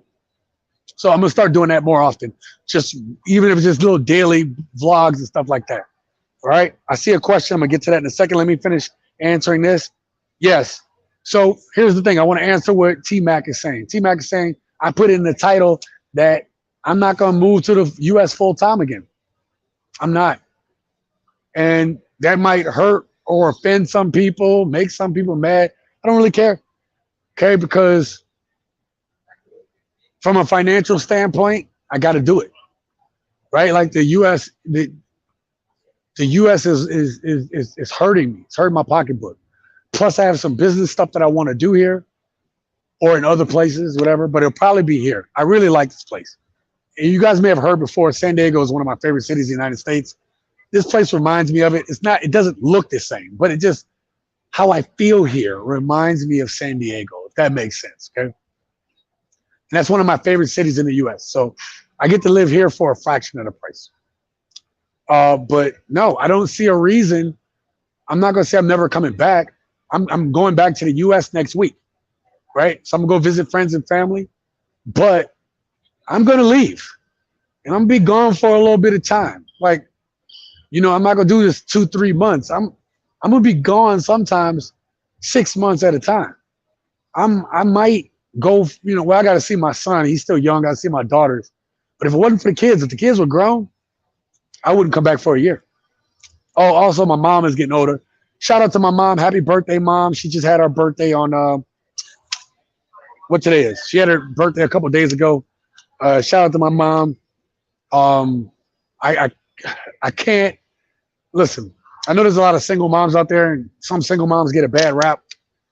My mom, my mom sacrificed so much for me to be where I'm at today. I owe her everything.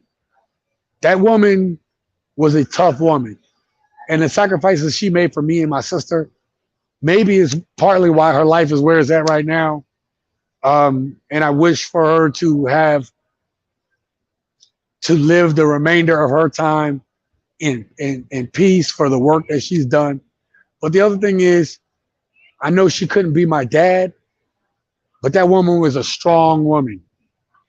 And my mom wasn't out in the streets running. Well, my mom used to go out. I ain't gonna lie. But there was a point in time when my mom was a few years younger than I am now. I would say probably about 5 years younger, maybe a little bit more. Probably about 10 years younger than I am right now. 8 years younger. She stopped running the streets. She got like, hey, I don't need that anymore. She was approaching that wall, I ain't gonna lie. And so, she made a bad husband choice. But, she made a lot of sacrifice for me. And then, it was tough. It was really tough. I've told y'all before, my mom is by herself right now, and so, young ladies, they're gonna have to worry about making a choice. Right now it's all cool. You don't need no man and this, that, and the third, but we all need somebody, right? Men aren't out here. Look, men aren't saying, I don't need no women at all. Men ain't saying that. Men would love to find somebody, a good wife, a good woman. And it's a shame that some guys have to feel like they have to move to a place like this in order to find it. I didn't move here for that reason.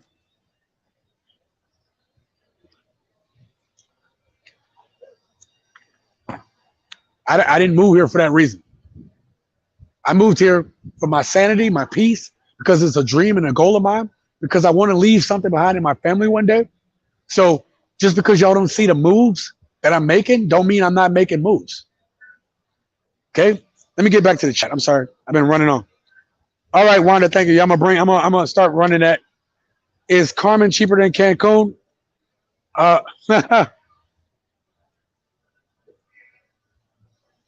Em, that's a good question. I just got back from Cancun. I was supposed to meet up with QB Flexing. We couldn't get our schedules together. Hopefully look, we'll see each other another time. I wanted to bring y'all a video with me and QB Flexing hanging out in Cancun. So I was staying in Hotel Zone for the last couple of days. Very expensive. If you live in Hotel Zone in Cancun, very expensive. I live on 5th Street, which is like one of the most popular streets here in Playa del Carmen. Very expensive. Now, when I lived out into town in my Airbnb and had a kitchen I could cook, it was cheap. If I had a kitchen in Cancun in the apartment I was in, well, they had a kitchen. I just didn't feel comfortable being in that kitchen, and that's my fault. But in my second apartment, I started cooking. So if you get a chance, one of the things that's going to bring down your cost in Cancun and in Playa del Carmen is living away from the tourist areas like 5th Street and Hotel Zone, Zona de Hoteles, and in Playa del Carmen, Cancun, and having a kitchen. You got to be able to go to the store. You got to be able to cook your own food. If you do that, then the rest is on you. Then the further away from this you get, the prices are manageable. So I spent a lot in Cancun.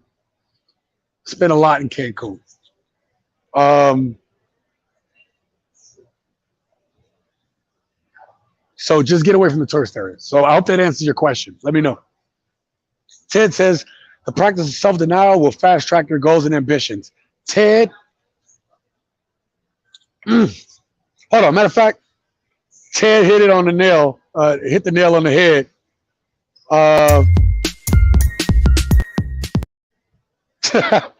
That didn't come out right, but let me do this. So Ted, you absolutely nailed it, brother. Okay. So remember I told you guys that I had this plan that I set up? part of that plan was I put myself on a budget. And people that know me from Vegas, I went out, right? But like they would see me in intervals. So it seemed like I was going out all the time, but really I knew where my budget was at. I allocated in my budget because I like to go out, but I don't like to spend a lot of money on stupid stuff. Like, you don't see me buying designer shoes and this, that, and the third. And listen, gents, women might tell you, these women today might tell you, like, oh, what you wearing? You ain't got this on, you ain't got that on. And here's the thing. So you shouldn't have to prove to a woman if you shouldn't have to prove to a woman by the designer name stuff you have. Now listen, I love wearing Nike, and now I've been wearing Under Armour. When I go to the gym, I'm flexing in my I'm flexing in my gear, you know what I mean? I got my Nike armbands that be on. Okay. I like that kind of stuff. Right. I know I go to the gym. So I invest in my money, or I put my money into things I like doing. I like going out. I am starting to like to go to restaurants a little bit more now that I live here and can walk everywhere. There's a little restaurant right there where there's people you can see in the background. That's a seafood restaurant. I'm from New Orleans. I like seafood. So you can go to a place like that. If you're budgeting, you can afford to do that, right? Like if I go eat in town and eat like, some cheap street tacos during the day, and then at night I can afford to come here. Or there's an Italian restaurant further down that I really love. Well, for a nice big size bowl of fettuccine with con camarón y pollo, so shrimp and chicken, it's going to cost me about, say with tip,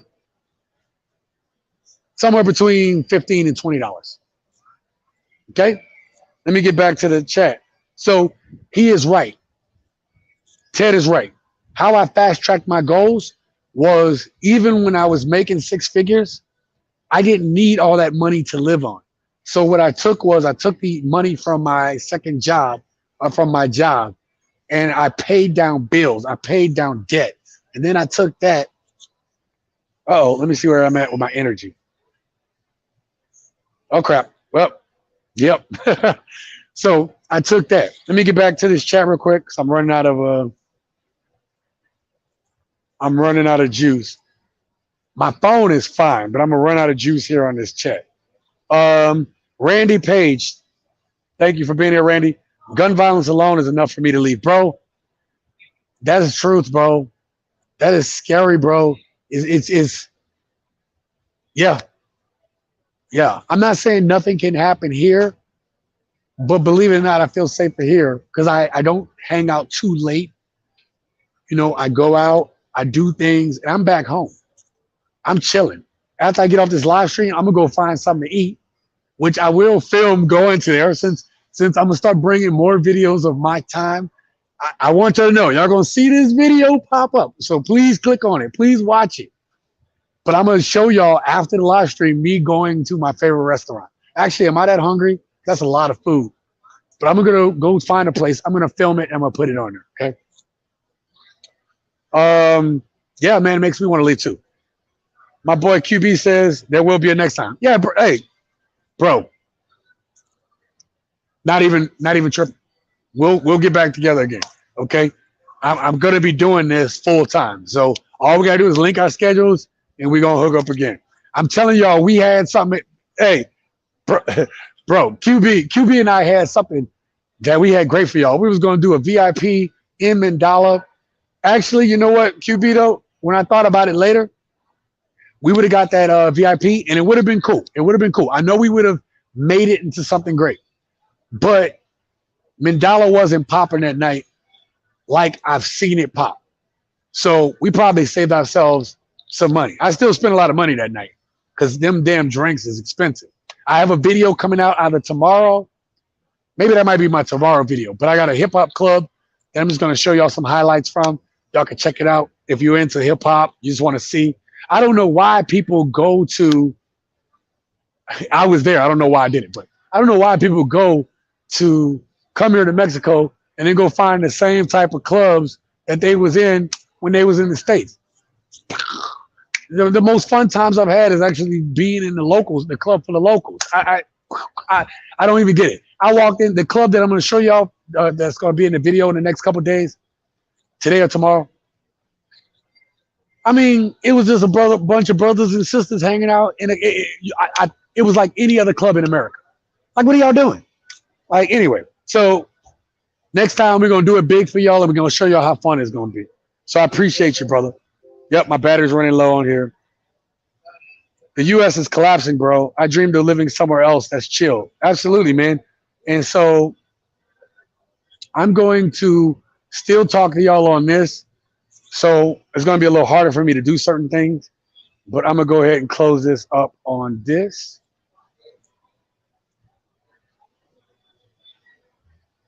Hold on 1 second. Okay. You guys still see me on there? Okay, cool. Yeah, I had to close this up because my my laptop was dying. Okay. But I still have it on here too. See? Backup plan. All right. So anyway, yeah, it is collapsing. It is collapsing. Look, let me summarize this with this. Okay. You guys brought up some good points, man. You guys in the chats brought up some good points. The thing that I want y'all to get is, I'm not saying it's going to be easy. You guys still got to take care of your bills. You still got to take care of normal living. But as Ted talked about, you're gonna, if you want to even travel more and come to places like this and do stuff like this, you're gonna have to sacrifice. See, this came with sacrifice. And it came with 20 years of sacrifice in the military. First of all, that's why I'm able to do this. But this still wouldn't be doable if I had debt in the United States. You understand what I'm saying? So if I was still carrying debt in the States, I wouldn't be able to travel out here. So a lot of you guys are slave to the debt that you're in. Okay, yeah, you got that nice car. Oh, good for you, man. Good for you. Good for you for having that supercharger. Good for you for having that big ass truck. That's cost as much as a rent payment. Good for you for having that. But what does it do for you? If you had took that, bought a reliable used car that's going to get you from A to B, and take that same money that you had in payments and you use it to pay down your debt, because you got to get out of debt first. Okay, if you want to have any type of lifestyle like this, you have got to be free of the debt of the states. You got to be free from it. You're not going to do this in debt, because all you're doing is paying interest to these companies and you're not getting nothing for it. But if you go ahead and pay your stuff down quickly, or as quick as you can, right? Maybe I'll do a quick video on that about how I paid my debts down. I know it's out of the convention, but I also want the younger guys to, or people that are just curious, how'd you do it? What was your plan? How did you think about it? I hope that's something that you guys are interested in, because I don't want this just to be about, just the stuff that I see here on Modern Women all the time. I want it to be a plan for people to be able to free themselves. And it's going to take some sacrifice. And again, I told you it took me 7 years to come up to get to this part of the plan. Are you willing to put in that much time? Are you willing to put in the time necessary in order to get to where you can at least start traveling more often and have a life of freedom that you want? A life of freedom that some of you guys deserve. Then you're going to have to sacrifice. As Ted talked about, I had to sacrifice. I had to forego spending the money I had and using it to pay down debt, to put money to the side. Okay? Beach Bum says, locals like to dance and would not let me off the floor. Bruh. I was out one night and I met a dude from the States, and he's like Afro Latino. And so I'm talking to him and his buddy, and their friend and they didn't want to dance with their friend. So she was like, kept asking me to dance. And like, I was tired. And that's the thing here, right? Women will dance with you here no matter what they look like, right? If you're nice and you're friendly and approachable and they don't belong to somebody else, yeah, women will dance with you. And it don't mean anything. It don't mean they trying to get with you. That's just the culture where they want to bailar. Dance means bailar, right? So they want to dance with you. So it don't mean anything. You know what I mean? So there's an opportunity for you guys when you come out here. I wasn't prepared for it. I was tired. I ain't gonna lie. I was like, I had about one more beer after that, so I gotta go. So and I probably only danced for about 10 minutes. So I was like, I can't do this no more. All right. So listen, let me I gotta do all this manually from my phone now. I apologize. Oh, sorry. I have something for you guys. Question of the day. If you could leave the United States and live somewhere else, what would be your top 3 reasons for leaving? So if you could live somewhere else, you could afford to live in another country and could leave. I want to know your top 3 reasons. Either leave them in the chat or I want you to leave them down in the comments below. All right. And where would you go first? I'm ready to get this conversation started. Let me know what you think. Where would you go? What's your top 3 reasons? Where would you go? Let's get it started down below. Okay. So let me go ahead. Like I said, I got more videos coming out for you guys. I'm going to start doing more shorter video clips showing you guys this place, just my daily experiences here. To me, I don't think it's exciting, but I got to remember, somebody told me, you got to remember, man, a lot of people haven't seen that. You know, they might have been places, but they don't know how to live there or they don't know whatever. They're trying to experience it through your eyes. And so I'm going to do a better job of capturing how it is for me living here, how my experience has been, and I hope you guys like it. Oh, there's that raccoon from the other night. Why does this dude keep coming here? Bro, it's a whole raccoon. Holy cow. And he like the size of a small dog, bro. Like last night he ran past here. I was sitting out here. Oh my God. There he is right behind me. Look. Y'all seen him?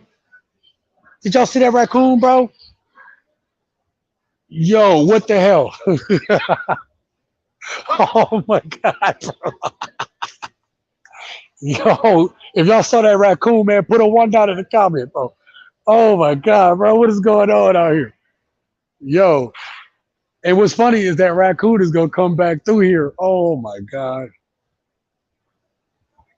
I ain't gonna lie, he was a little bit more scared of me than I was of him, but again, I ain't trying to get bit by a Mexican raccoon. You know what I mean? Like, had to go to the hospital and stuff. He gonna pass back through here. So I'm gonna see him on camera like you guys do. Oh my God. Oh, I was wondering when he come back. So he must have a trash supply over there or something. That is crazy. All right. Oh my God. All right. I'm glad I seen him before he just walked behind me. That would have tripped me out. I ain't gonna lie. See, this is the kind of stuff that I show you guys on the videos. Jesus, this is crazy. All right. So listen, man, I'm gonna bring y'all more stuff. I'm gonna leave y'all with this. You have to know your reason why. You have to know your why, right? It's important that you know your why, because if you don't have your why, when it gets tough, when you're mentally getting beat down, when you're financially getting beat down, when you feel like nobody hears you, nobody cares about you, when you feel like you're alone, your why, your purpose is what keeps you pushing, is what keeps you going.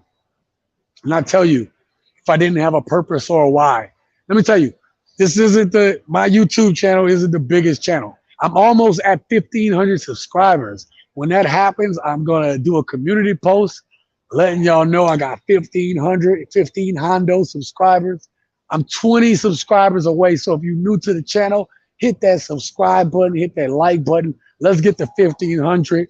I'm gonna do a few more things on this channel as far as videos, so it make it more enjoyable for you guys. probably start moving more towards showing you daily travel videos. I'm trying to make sure that raccoon don't come. I don't want to be shocked. Okay, but you got to know your why, and every day you gotta work towards your purpose, and you got to be willing to sacrifice, as Ted talked about. Okay, up in the chat there. Okay, you gotta be willing to sacrifice. You gotta be willing to forego that one thing that's really expensive. Do you really need it? Is there something else comparable to it that you can get, and then take that extra money and throw it to your savings or pay a bill down? You understand what I'm saying? So let me see. Beach Bum says police shootings, mass shootings, gang shootings, and inflation are the reason I want to leave. Yep. Bro, I can't even, I have nothing else to add to that. That if anybody knows me, okay. One of the things I went to therapy for was because, and this happened during the pandemic. This happened when George Floyd was murdered. But when that happened, I couldn't sleep. All I thought about was death every day. Not that I was dying, I just thought about death every day. Dying, death. And I couldn't get it out of my head. Like it was on repeat. I'd be doing something normal and think about how I could die doing that. Or not even just me dying, but like the deep metaphysical thinking of death itself. Like, where do you go? If I died, how would I feel about this? I just everything dealing with death, I couldn't get over it. And it wasn't just from George Floyd. It's because the day that George Floyd died, it would have been the birthday of somebody very special to me that was also murdered by gun violence. Okay. And so with those two things, I needed help because I couldn't get it out of my head. I can sleep now, so that's good. The last time that I couldn't sleep, when I slept? It's when I came here 2 years ago and came to Mexico. So another reason why I came here was because this place reminds me that I could sleep. And anybody who knows me knows I'm a night person, but I actually sleep here. I get tired here. And I walk. Oh, let me tell you all about that in a little bit. Beach Bum says Thailand would be my first choice. Yep, I'm thinking Thailand for the winter. The reason why I want to do Thailand for the winter is because it's cheaper. It'll allow me to stack some money to the side. There's some stuff that I want to do here with money. And my credit is good enough to do it, but I need a bigger nest egg. All right, let's make sure that raccoon ain't behind me. But I need a bigger nest egg. My nest egg isn't big enough to do what I need to do. I spend a lot of money traveling in the States. So at some point, I'm going to have to leave the States and stay gone for at least 6 months in order to kind of give myself some leeway. Because every time I go back to the States, it costs me a lot of money. Right now, rental car prices up, gas is up, and I'm going back to the States. I'm trying to figure out, how do I make this happen? Right before, I would go to a state or go visit around and I can get a rental car, no problem, boom. And I can afford it now, but I'm like, every time I spend money on stuff that how it's higher there in the States, it takes away from my money here. Okay, it puts me in debt here. Okay, so yeah, again, let me know what y'all think in the chat. Real quick, I told y'all as a bonus, if you stayed this long, I told y'all I'm gonna do 10 more minutes, then I'm gonna go. But I'm gonna tell y'all some other things that I've learned since I've been here. I did a small video clip today. I'm gonna put this on my channel, so I don't want to spoil it too much. And I think I talked about it last week, but people can be rude here. Okay, that's all I'm gonna say. I'm not gonna tell you who. People could be rude here. So I did a walk down this street earlier today, and I did a rant on it. I did a rant because I wanted y'all to know, like, I'm putting people on notice. I'm putting people on blast. Okay. All right. Making sure that raccoon ain't around. Something else. Living here on this street. If you come to a place like this, like we talked about earlier, try to get an apartment for rent that is away from this area. It's really easy to walk here in Playa del Carmen. If you go in Cancun and you go get a place, you're going to have to catch the bus. The bus was only 12 pesos. Yeah, 12 pesos, $12. So it comes out to about 60 cents. So it's real easy to get around. All right. So it's cheaper to do that. That's what I did. Also, something I learned to get from here to Cancun, the trip from here to there cost me about $7. I got onto one of those big luxury liners, and it wound up costing me about 11.50 to go from Cancun to here. So to travel 1 hour on like one of those big Greyhound like ass buses called uh, ADO, ADO or Auto, whatever. Those buses are really cheap to get from here to Cancun or to go to Merida, which I should have done since I was here. But I'll be back here again, so I'll do all that stuff in the future. It's really cheap, so just letting you guys know. So it's real cheap to get around back and forth between the cities. It's about an hour drive, depends on where you want to go. Tulum is about an hour from here. From Cancun, Tulum is about 2 hours ish. So it's really easy to get around between these places, and it's really cheap. All right. Something else I've learned, it's you gotta have a kitchen. It's really expensive to live here and eat. Okay. So I would suggest that if you move here, get a kitchen, get a place with a kitchen that you can cook. And you don't have to like cook every meal, but I would suggest cooking, eating breakfast and lunch in your apartment and then treat yourself to a dinner. Okay. You can have a very nice dinner for 20 bucks a person. Okay. I like a steak dinner. It costs you like 50 bucks in the States. You can have a nice steak dinner for about 20, 30 bucks here. Okay. So it is cheaper. What else have I learned? Um, no matter how many times people see you, they're still going to try to sell you stuff. And they're still going to try to sell you, uh, you know, as they do here, they're going to try to sell you that and whatever. I think I talked about that on last week. What else? In Las Vegas, it was very hot, right? So it's in the hundreds now, probably getting close to 110. It gets really hot here during the day, but at night right now, there's a nice little breeze. It feels like in the low 80s, like anywhere from high to mid 70s as it gets later. So the weather here is really nice. I don't know if that's going to hold up for the rest of the summer, but it's bearable right now. I'm not like drenched in sweat like I am during the daytime. What else did I learn? Oh, my laundry. Did I tell y'all about that? I told y'all this last week, but this is for the people that's new to the channel. My laundry here, I just dropped off my laundry the other day. My laundry, $3.50, or no, 60 pesos, so $3. Cost me $3 to do laundry. It will be folded, all that stuff. It'll be back to me. And you have any questions for me down in the chat? Anything y'all want to know that I didn't talk about tonight? Let me know. But these are the reasons why I left, man. I just wanted an easier life, man. I just wanted to be able to get to a place to be able to do what I need to do and get this stress off of me. All right. So let me go back through real quick. Beach Bum, thank you for being here, man. I appreciate you. Thank you for all the insights. Thank you for answering the question. T-Mac, I'm going to get back to you, T-Mac. My boy QB, thank you for being here, brother. I appreciate it. We will hook up again next time. Randy, thank you for being here. Ted, thank you for sharing your story, your amazing insight with us. Wanda, I always appreciate you. Go check out her channel. Go check out QB's channel, QB Flexing. All right.